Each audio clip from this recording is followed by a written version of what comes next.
الحمدللہ رب العالمین والصلاة والسلام علی اشرف الانبیاء والمرسلین وعلی آلہ واصحابہ اجمعین۔ حمد و تعریف و توصیف اللہ جل مجدہ الکریم کی ذات بابرکات کے لیے، جو خالق کائنات بھی ہے اور مالک شرشہات بھی۔ اللہ جل وعلا کی حمد و ثنا کے بعد رسول رحمت، شفیع معظم، نبی محتشم حضور ختم المرتبت صلی اللہ علیہ وآلہ وسلم کے حضور ناز میں اپنی عقیدتوں، ارادتوں اور محبتوں کا خراج پیش کرنے کے بعد، معزز محتشم سامعین، حاضرین، ایک سال قبل بھی میں ان دوستوں کے ہاں حاضر ہوا تھا کسی دوسری جگہ پہ، اور آج یہ ایک نئی جگہ ہے، بارگاہ عزتی میں دعا ہے کہ اللہ انہیں مزید برکتیں عطا فرمائے، کاروبار میں وسعتیں دے، رزق میں برکتیں دے، معاش میں، معاشرت میں، عزت میں، نیک شہرت میں، ہر طرح سے عافیتوں سے اللہ انہیں مالا مال فرمائے۔ گزشتہ سال جب میں حاضر ہوا تھا تو بزرگوں سے بھی ملاقات ہوئی اور مجھے اپنے گھر لے گئے تو ان کی والدہ ماجدہ سے خاص طور پہ ملاقات ہوئی، جو بہت محبت کرنے والی خاتون تھی، اور مجھے انہوں نے بتایا کہ بقضاء الہی ان کا انتقال ہو گیا۔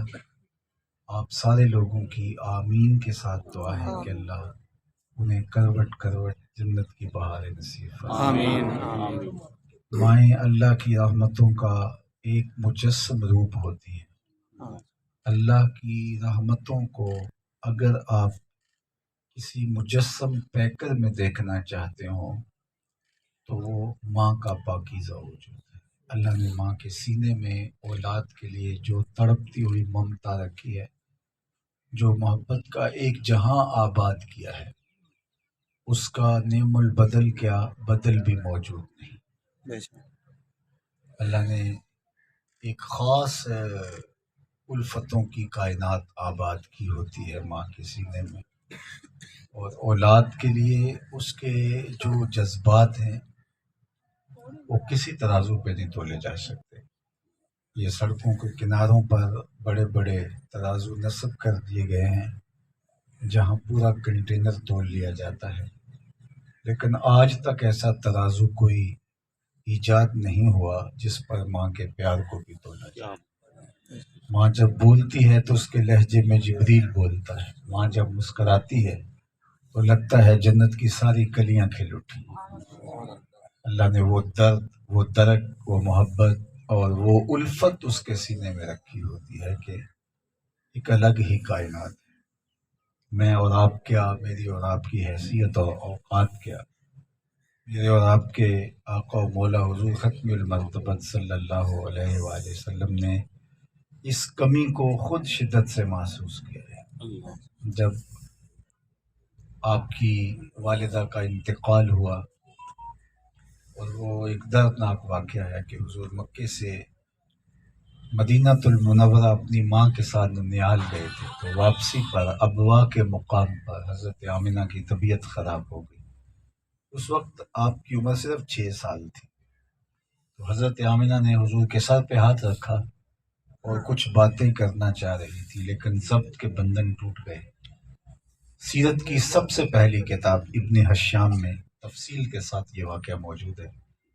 حضرت آمنہ نے کچھ کہنا چاہا لیکن کہہ نہیں پائیں، بمشکل انہوں نے چند کلمات کہی جو تاریخ نے محفوظ کیے کہ بیٹا، ہر نئی چیز نے پرانا ہو جانا ہے اور ہر باقی نے فنا ہو جانا ہے۔ میں بھی جا رہی ہوں، وہ ذکر باپ و ولد تو توہرا، لیکن میرا ذکر نہیں مٹے گا، اس لیے کہ تیرے جیسا ستھرا بیٹا چھوڑ کے جا رہی ہے۔ سبحان اللہ۔ جن ماؤں کے بیٹے اتنے اچھے ہوں ان کا تذکرہ نہیں مٹا کرتا، ان کی یادیں باقی رہتی۔ تو وہیں حضرت آمنہ بات کرتے کرتے انتقال کر جاتی، حضور ماں سے لپٹ جاتے کہ امی آپ آگے بولتی نہیں، لیکن خاموش ہو گیا تھا چمن بولتا۔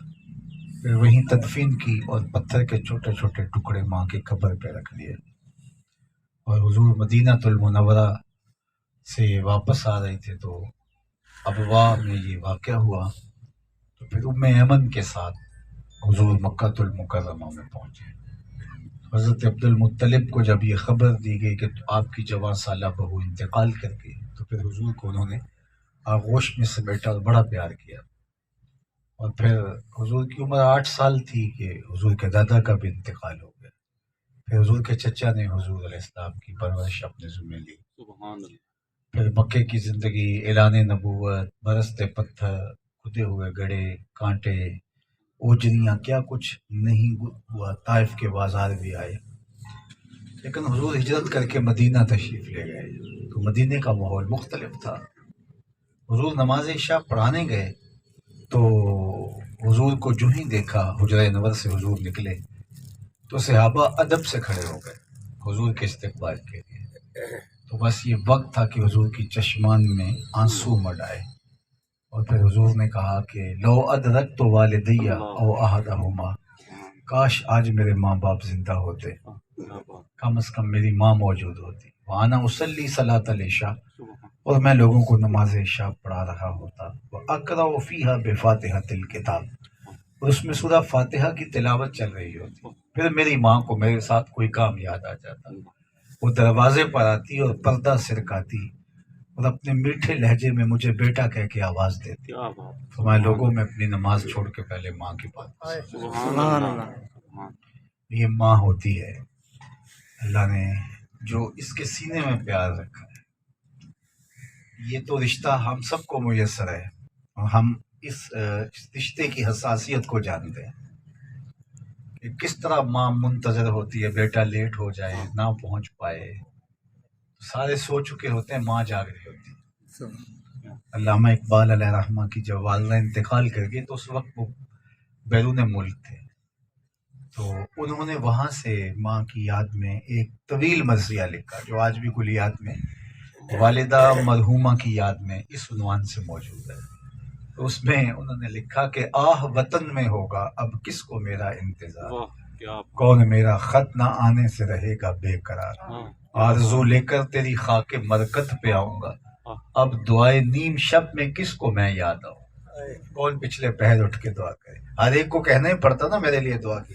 پیر صاحب سے بھی، عالم دین سے بھی، حاجی سے بھی، معتمر سے بھی، بزرگ سے بھی کہنا ہی پڑتا جناب مجھے دعاؤں میں یاد رکھے. لیکن ماں کو کبھی نہیں کہنا پڑا کہ ماں مجھے دعاؤں میں یاد رکھے. اور ماں کے جب ہاتھ اٹھ جائیں تو اللہ خالی بھی نہیں موڑتا. اور لازمی نہیں ہے کہ ماں رابعہ بصریہ ہو تو پھر ہی اس کی دعا قبول ہوتی ہے. ماں لیپا پوتی کرتے ہوئے گارے سے بھرے ہوئے ہاتھ بھی اٹھا دے اللہ انہیں بھی خالی نہیں موڑتا. سبحان اللہ. ماں کے سینے میں پیار رکھا ہے، وہ کائنات آباد کر دے. سیدھی سیدھی ماں ہو، اس کا وہ میلا سا دوپٹہ جو ہے اس کی مہک کے سامنے عطر و کستوریاں کیا ہوتی ہیں، کیا بات ہے. سبحان اللہ. اللہ نے اس کو وہ پیار دے دی. وہ پیار ایک الگ اس کا ہے، جہاں میں کائنات یہ الگ ہے اس کا، اس کی. اللہ اکبر. حضرت باجید بستامی کہتے ہیں کہ میں اپنے امی کے آگے ہاتھ جوڑے، میں نے کہا امی کہ تیرے حق ادا کروں یا رب کے حق ادا کروں، تو مجھے اپنے حق ادا کر دے تو میں رب کو منا لیتا ہوں. تو ماں نے کہا پتر ٹھیک ہے جاؤ، میں نے اپنے حق معاف کر دی. کہتے 12 سال بستام کے جنگلوں میں خاک چھانتا رہا. ایک دن رات کا وقت تھا، بستام کے قریب سے گزرنے لگا تو دل میں آیا چلو ماں کو سلام کرتا جاؤں. رات کا موقع تھا اور سردیوں کی رات تھی. دروازے کو دستک دینے لگا تو اس خیال نے ہاتھ روک دیا کہ ماں کو سکھ تو کبھی دیا نہیں، اب دکھ بھی کیوں دینے لگے ہو. ماں بستر میں لیٹی ہوگی، سردیوں کا موسم ہے، تیرے لیے اٹھے گی اور دروازہ کھولے گی. تو میں دروازے کے ساتھ لگ کے بیٹھ گیا کہ چلو جب ماں بیدار ہوگی صبح سے. تو ساری رات دروازے پہ پڑا رہا. جب سحری کا وقت ہوا تو اندر سے جو نالی آتی تھی اس نالی سے پانی آیا. میں سمجھ گیا ماں تہجد کے لیے اٹھی ہے اور یہ وضو کا پانی ہے. تو میں نے دروازے پہ دستک دی تو اندر سے آواز آئی بیٹا باجی ٹھہرو، میں ابھی آئی. مائیں بیٹوں کے دستک کے انداز سے بھی جانتی ہوتی ہیں یہ کس بیٹے کے ہاتھوں کا لمس ہے. اللہ اکبر. میں بات دوستوں کو سنایا کرتا ہوں. ایک دفعہ میں اٹلی میں واپسی کے سفر پہ تھا، تو ایئرپورٹ پہ مجھے لگا کہ میرے ساتھ والے بینچ پہ جو لوگ بیٹھے ہیں وہ میری ماں بولی بول رہے ہیں. تو وہاں غنیمت ہوتی ہے کوئی اپنا ہم زبان مل جائے. تو میں لڑک کے ان کی طرف چلا گیا، پوچھا کہ کہاں سے. تو انہوں نے کہا ہم انڈین پنجاب سے ہیں. تو میں نے کہا کہ واپس جا رہے ہیں؟ وہ کہنے لگا جی میں واپس جا رہا ہوں. تو رسماً بات کو بڑھانے کے لیے میں نے پوچھا کتنا عرصہ ہو گیا. تو اس نے مجھے بتایا کہ مجھے 27 سال اور 3 ماہ یا غالب سے ملتا جلتا فکر بتایا کتنا عرصہ ہو گیا مجھے. اور جب میں آیا تھا بالکل عنفوان شباب تھا، اب داڑھی بھی سفید ہو گئی. یہاں آیا اور پھنس گیا. 27 سال بیت گئے. 27 سال کے بعد جا رہا ہوں. اور اس کی آنکھوں میں نمی سی تھی اور کہنے لگا پتہ نہیں میں جب وہاں سے آیا تھا اور 27 سال میں یہ کھلیے بدل گیا، پتہ نہیں میرے لوگ مجھے پہچانتے بھی ہیں یا نہیں. تو میں نے کہا کہ اور کوئی پہچانے یا نہ پہچانے، ماں تیرے قدموں کی آہٹ سے پہچان لے کہ یہ میرے بیٹے کے پاؤں کی آواز ہے. تو حضرت باعزید کہتے ہیں کہ میں نے دروازے پہ ہاتھ مارا تو اندر سے آواز آئی بیٹا باعزید ٹھہرو. میں بھی آئی. تو تھوڑی دیر کے بعد ماں دروازہ کھول رہی تھی اور تازہ وضو کے آثار ماں کے چہرے پہ حویدہ تھے. اللہ آپ کی ماں کو سلامت رکھے، اور جن کی مائیں اس دنیا سے چلی گئی ہیں اللہ ان کو اپنی رحمتوں کے پردوں میں ڈھانپ لے. ماں جب وضو کر کے اٹھتی ہے یا مصلے سے اٹھ کے آ رہی ہوتی ہے اس کے چہرے کا رنگ اور ہی ہوتا ہے. اللہ آپ کو نصیب کرے کبھی ماں کے ساتھ عمرہ کریں یا حج کی سعادت پائیں. تو جب ماں درود پڑھتے ہوئے حضور کے روضے کی طرف بڑھ رہی ہوتی ہے تو لگتا ہے کہ ساری رحمتیں ادھر ہی برس رہی ہیں. تو کہتے ہیں کہ میری ماں نے مجھے دیکھا تو میں نے ماں کے چہرے پر تازہ وضو کے آثار دیکھے. تو میری حالت بکھری تھی. حالت اس طرح کی تھی کہ بال بکھرے، صورت پر گندہ، پھٹے ہوئے کپڑے. تو میری ماں کی آنکھوں میں آنسو مڈائے اور ایسے ہاتھ پھیلا کے میری ماں نے کہا کہ مالک میرا بیٹا بایزید تیری طلب میں نکلا تھا، تو نے ابھی تک اسے اپنا قرب نہیں دیا. حضرت بایزید بستامی فرماتے ہیں 12 سالوں کی ریاستوں سے جو کچھ نہیں ملا تھا وہ ماں کے اٹھے ہوئے ہاتھوں سے ملا. میں نے کہا مالک میں تجھے جنگلوں میں ڈھونڈتا رہا تو ماں کی دعاؤں میں ہے. جدھر ماں کی دعا ہوتی ہے وہی جگہ اللہ کی. حضرت موسیٰ علیہ السلام نے کبتی کو تھپڑ مار دیا تھا نا، تو وہ آپ کے تھپڑ کے زور سے گر گیا اور موت واقع ہو گئی. پھر آپ کو مصر چھوڑنا پڑا تھا. تو مدین کی طرف چلے گئے تو وہاں دیکھا کہ کنواں ہے، وہاں لوگ جانوروں کو پانی پلا رہے ہیں. دیہاتی ماحول تھا. تو 2 لڑکیاں تھیں وہ پردے میں سمٹی اپنے جانوروں کے لیے ایک سمت کھڑی تھی. سمجھے کہ یہ شرم کی وجہ سے مردوں کے ہجوم میں آنے سے گریز کر رہی ہیں تو آگے بڑھے، ان کے جانور ہانکے اور پانی پلایا اور پھر ان کی طرف ہانک دیا. اور وہ جب واپس گئی اور اپنے والد سے کہا کہ ہم نے ایک نوجوان دیکھا جس نے ہمارے ساتھ یہ مہربانی کی. شرم و حیا کا پتلا تھا، آنکھیں اس کی ادب سے جھکی ہوئی تھی، حیا سے جھکی ہوئی. تو انہوں نے کہا جاؤ اس کو بلا کے لاؤ. تو بڑی بیٹی جس کا نام صفورہ تھا وہ آئی اور حضرت موسیٰ کو بلا کے لے گئی. اور جب وہ پہنچے تو قرآن بتاتا یہ گھر حضرت شعیب علیہ السلام کا گھر تھا. تو حضرت شعیب علیہ السلام نے حضرت موسیٰ علیہ السلام کی ذمہ داریاں لگائی اور کچھ دنوں بعد، کچھ عرصے بعد اپنی ایک بیٹی کی شادی ان کے ساتھ کر دی. اور پھر ادھر حالات اچھے ہو گئے تو کہا تم واپس چلے جاؤ مصر.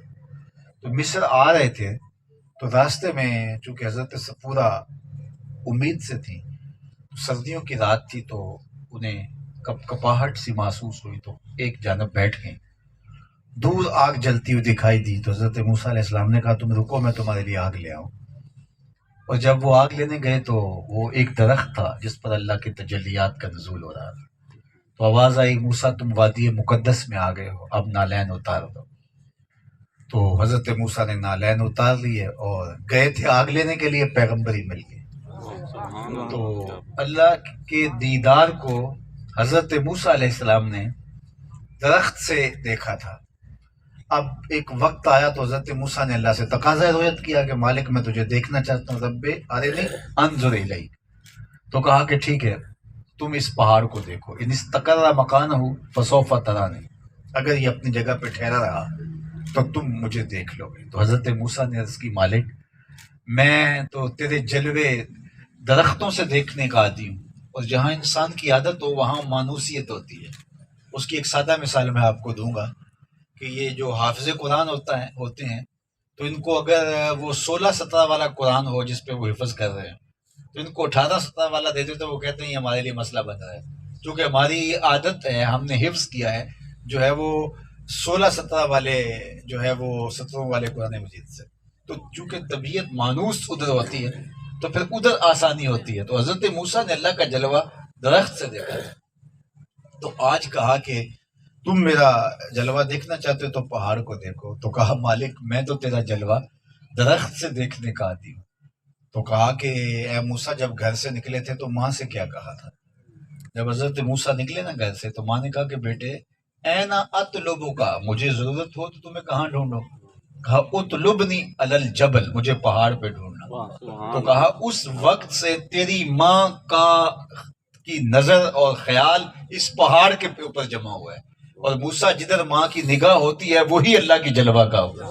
سبحان اللہ، تمہیں میرا جلوہ وہاں ملے گا۔ اللہ اکبر۔ تو اللہ نے ماں کی صورت کے اندر وہ ایک ایسا رشتہ رکھا ہے، میں کہتا ہوں اگر اللہ نے ماں کی شکل کے اندر یہ رشتہ نہ رکھا ہوتا تو بہت سارے لوگوں کو اللہ کی رحمت کا یقین نہ ہوتا۔ ماں اتنی شفیق ہے، ماں اتنی شفیق ہے تو پھر اللہ کتنا شفیق ہوگا۔ سبحان اللہ۔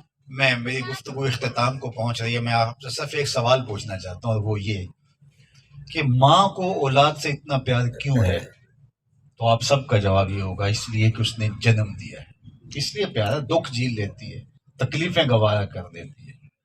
غریب مائیں تو اپنے اولاد کا پیٹ پالنے کے لیے لوگوں کے برتن بھی دھوتی ہیں، لوگوں کے گندے کپڑے بھی صاف کر دیتی ہیں۔ شہر میں آ کر پڑھنے والوں بھول گئے ہو کس کی ماں نے کتنا زیور بیچا ہے، کتنے دکھ جھیلتی ہے۔ ماں کو اولاد سے اتنا کیوں پیار ہے کہ غلامیاں برداشت کر لیتی ہیں؟